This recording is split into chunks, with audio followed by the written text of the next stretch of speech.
Welcome in Amsterdam. This is the EuroCHRIE Daily. We share your passion for hospitality excellence. So you are expecting a wild animal behind this new suit? Then you're quite right. My name is Louis Frankenhuis. I didn't buy this suit, I have leased it. And normally you wouldn't recognize me, and that is what Mr. Tyson told in the interviews. Louis Frankenhuis. Nowadays I'm recovering from a sabbatical. And the only thing what I did was being chairman of PanParks. Before that, I was asked to be the professor of Section University, which is only a few days in a month, they told me. Former CEO of EuroCHRIE and TUI Netherlands. Had 17 years my own company, the first diag writer in the Dutch market, and some other interesting professions which I'm not doing anymore, but as a CEO of big companies like TUI and EuroCHRIE, you need to show your face everywhere, and I'm very glad that that's over. So what I tell you, I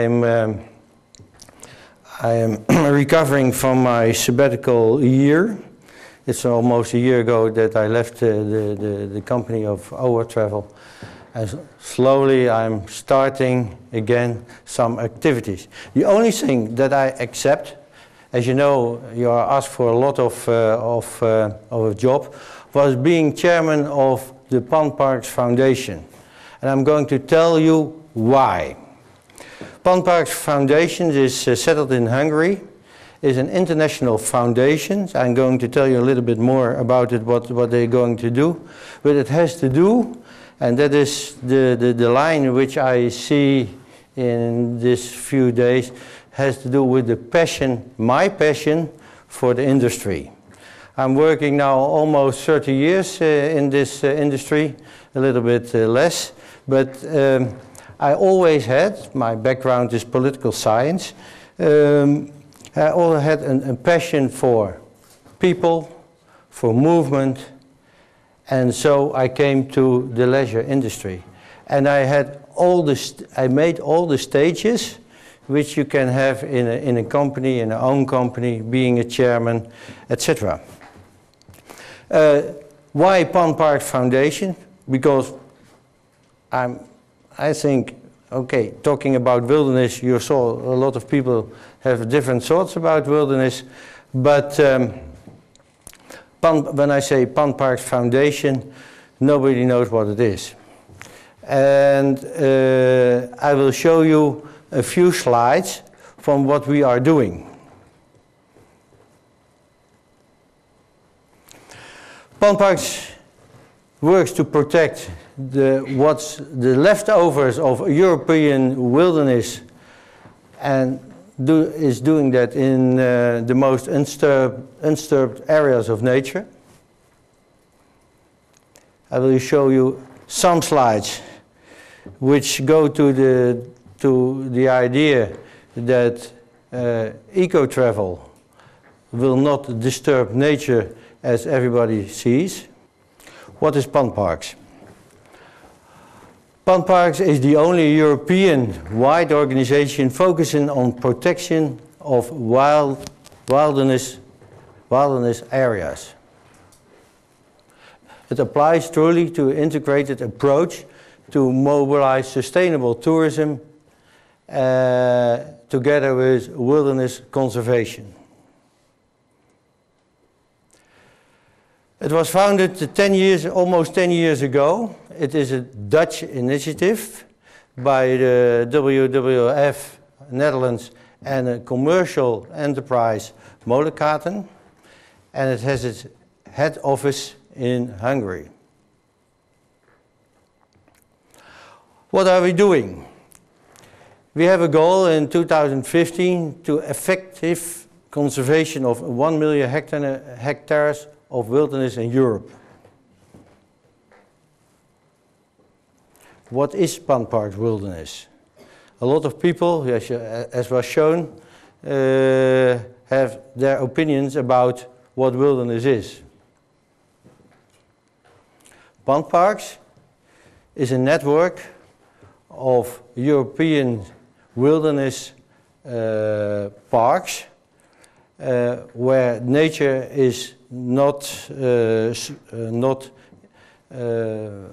depending on what people has done in history. And to tell you how much still left in Europe is only 1% of whole Europe is wilderness.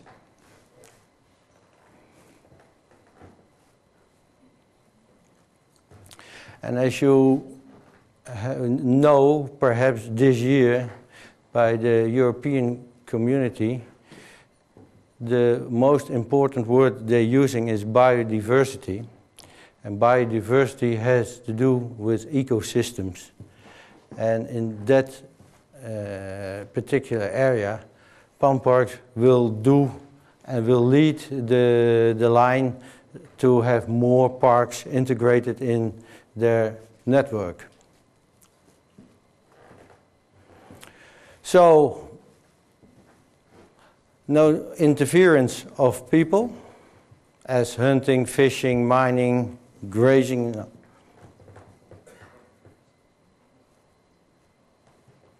But we attract visitors by giving them an extra experience, a nature experience.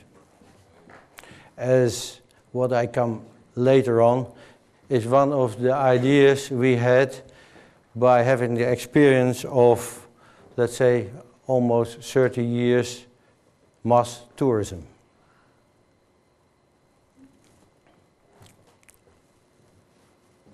You see what you can do and what you not can do. It is strictly regulated.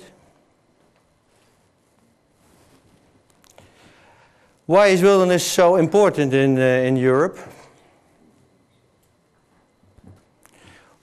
What I told you already, 1% of European territory can be called wilderness. 1% is left over. Wilderness is a scarce resource in Europe.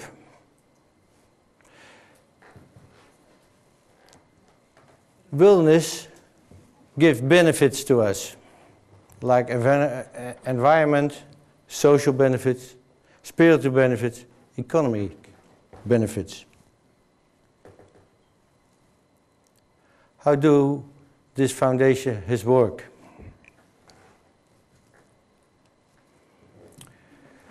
PanParks is developing, through a very interesting format, a network from all parks. At the end of last year, there were 11 parks, big parks, mainly in areas not in Western Europe, because the lowest limit of a park is 70,000 hectares. But situated in Eastern Europe, in Scandinavia, Italy, and a part in Portugal. 11 parks, we are linked to really protected areas. We hope to increase the management effectiveness of areas through the third-party audit based on principles and criteria. Those criteria are very severe and strong. We help through the network an active promotion by the brand PanParks and try to create a financial backbone to help the protected area with money to do their work better and do more protection than they have in mind, because a lot of governments are going back with their grants and with their foundations, and you will see that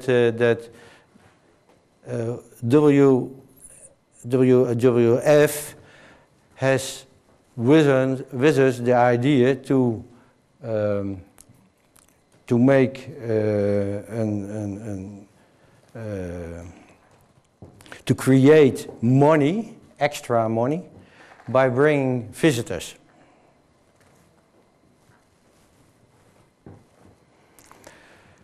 Why is it good to join PanParks? Why is it a good concept? The achievements we had until now is growing until 250,000 hectares.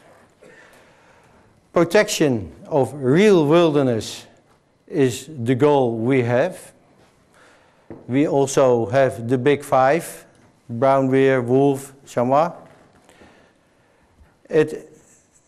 PanParks has become leading in the European Commission, and we have made the agenda for wilderness last year.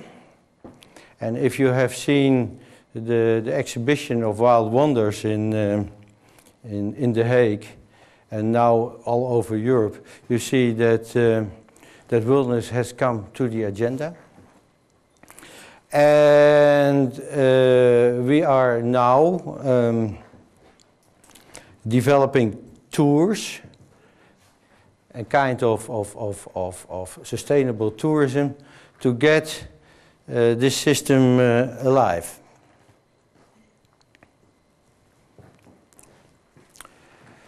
Why is it a good, concept? They are becoming certified protected areas.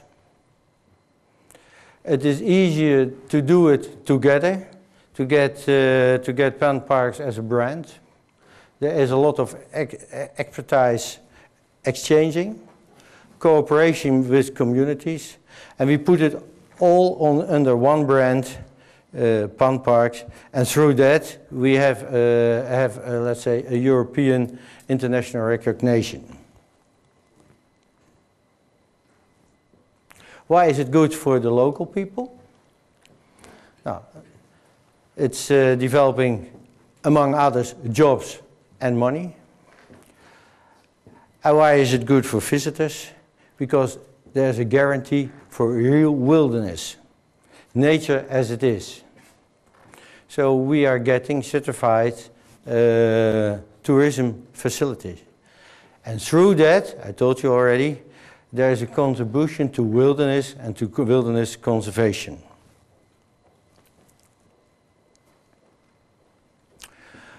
Why did I accept the job? What I already told you, I have a passion for tourism. It's my personal passion.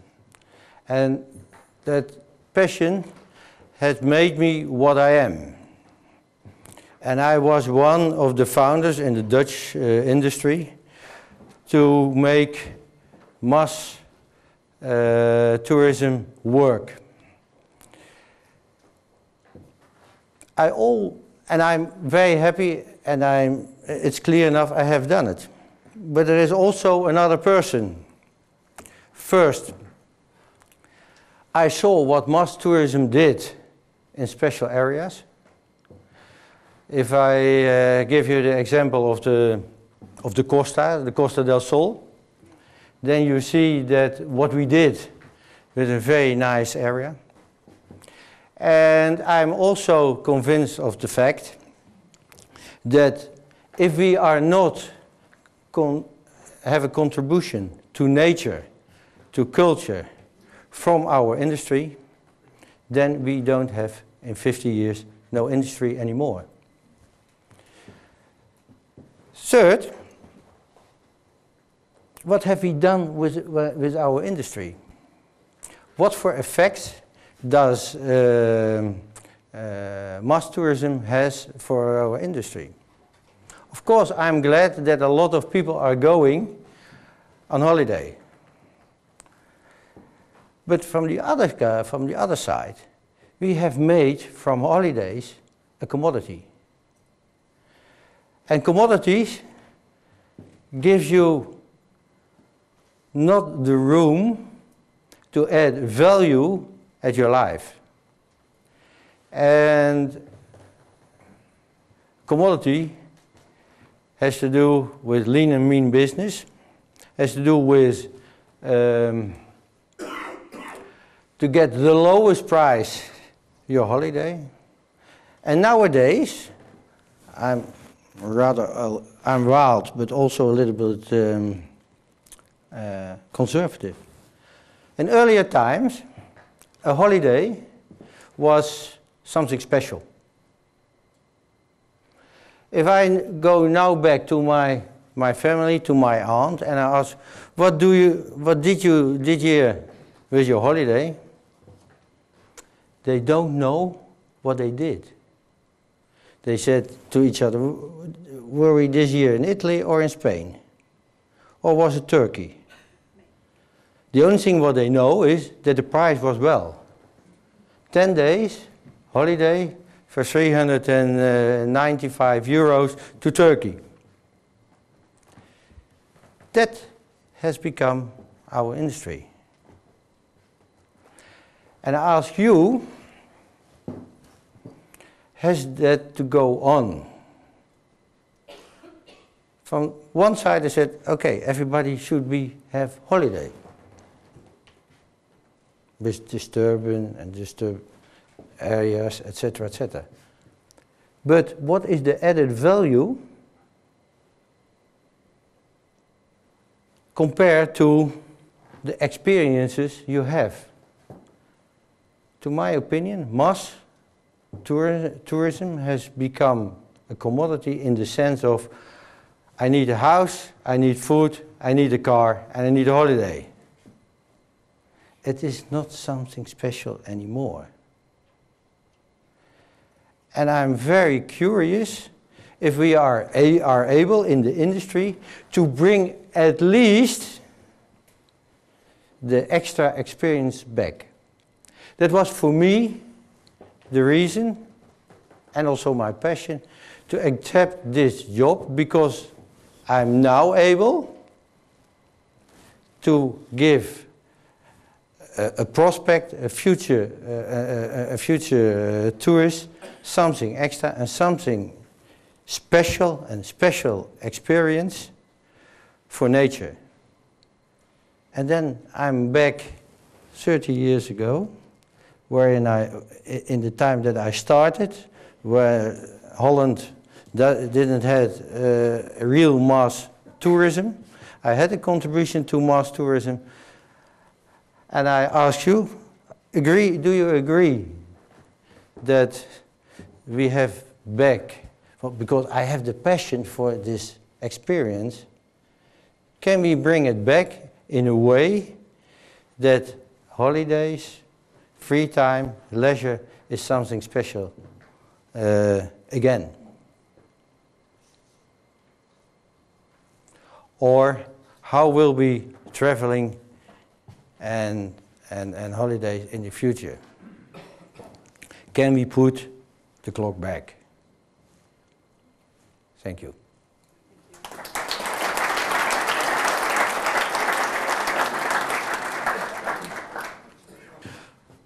First,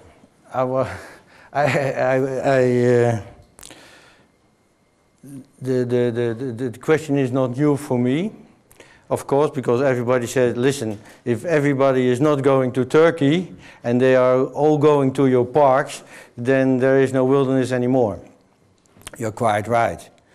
But from the other side, and I can tell you, we cannot accommodate all the people who are coming to the areas.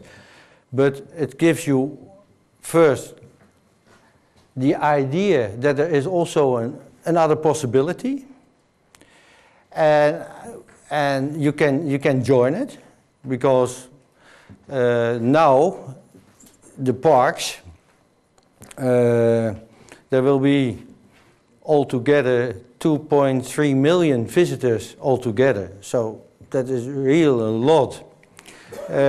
Of course, there are a lot of local visitors in the parks over there, and there are also, you saw it in Slovakia or in Bulgaria or in Georgia, where I was this year. You saw that people are going with their disturbing Lada to the entrance of these parks. But I hope with this kind of tourism, first to educate and to give at least people a possibility to contribute to that kind of areas, and at least give the possibility to this kind of areas. And in a society as the Netherlands nowadays, where we are getting greener and greener, I think that it gives you also the idea that if you are going to Turkey, that you at least have a changing mentality. And that's where I believe in. They're giving this kind of examples to tell there is more than only a hotel with 3,000 or 4,000 beds. There's more in this world, and if we accept that there are more and other experiences as Turkey, Greece, etc., etc. When I see in my own neighborhood, living in the southeast of Holland, I see more and more people walking, cycling, coached by people from the university, goes into the woods, etc., etc. The third thing is, people in Europe don't want to pay for wilderness. If you are going to the United States and you are going to the parks over there, which is not a big success, but at least people are prepared to pay an entrance fee. If you're going, I was in Brazil, in the Pantanal, there are 500 people, 500 people per day allowed to go to visit the Pantanal, which is much more bigger than one or two or three parks together in Europe, and they pay $150 per person entrance fee. Through that, first, it is Brazil. Nobody knows that Brazil preserves so good their areas. People are, even American people, find $150 entrance fee high, but they are prepared to pay it for a special experience. Through that, the experience is very special. Second, you can maintain your area very well through this contribution. And that is what we, to my opinion, have to do in Europe. So we are only starting. Now, it is a real pleasure. I must say first that I'm not against what they did in Alanya, Antalya, etc., etc. You can imagine that, because, to my opinion, tourism is still a very clean industry. But I can tell you that Turkey, our 12th park next year, will be in the northeast of Turkey at the Black Sea. So thank you very much. Welcome in Amsterdam. This is the EuroCHRIE Daily. We share your passion for hospitality excellence.